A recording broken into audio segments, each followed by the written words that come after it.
So many videographers use shotgun mics, and there's a reason. They're freaking awesome. That being said, there are a ton of options out there, and how do you know which one's the best? In this video, I'm gonna go over the shotgun mics that I use in my videos so that you can make an educated decision on which mic you wanna buy. The first mic we're gonna look at is the Rode VideoMic NTG, and it's what I'm using to record the audio right now. For starters, this mic does have a rechargeable battery, which is wonderful. However, if you're doing a multi-day shoot, you might run into some issues. The rechargeable battery is not removable on this, so if you have a multi-day shoot, you're gonna have to make sure to charge it between days. But if you have a one-day shoot and you charge it beforehand, it should last you the entire day. My favorite part about this mic is that the camera recognizes when you plug it in, so it turns the mic on for you. With this feature, it's nice because you don't have to manually turn the mic on, so you don't have any risk of forgetting to turn it on to record the audio. The build quality of this thing is awesome. You can tell that it's high quality made. It has manual controls for how you capture audio, and I really like the gain dial so you can set that exactly how you want it. The stand itself is awesome because if you have this mounted to a rig and you need to move it, you can actually adjust where the positioning of the mic is. Lastly, you can remove the mic from the stand, so if you want to do it handheld or have an extension for interviews, you can do stuff like that as well. All right, now we're gonna look at the next mic in 3, 2, 1.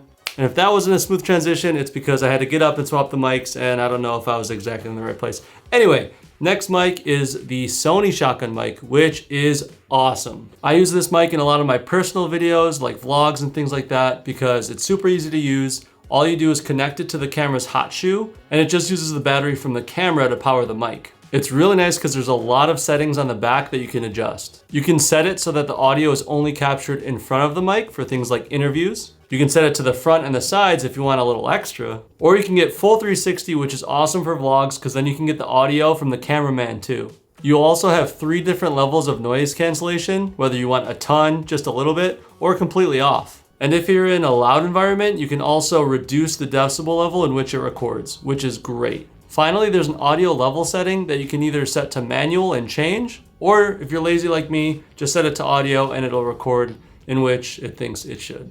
As I mentioned before, it does use the camera battery to power it, which is great because it's one less thing to remember to charge before a shoot, but there are a couple downsides. The obvious one is that it drains your camera battery, which is a little bit tricky when you're at a commercial shoot. And since this mic has to be on the hot shoe, it limits your capabilities of using top handles, even putting your monitor right on top. Your mic has to be in that section. For those reasons, I don't use this mic on commercial shoots. I only use it for my personal videos. The last mic we're gonna look at is the Rode VideoMic Pro. And before I put it on, I need to make a note. It doesn't always work for me.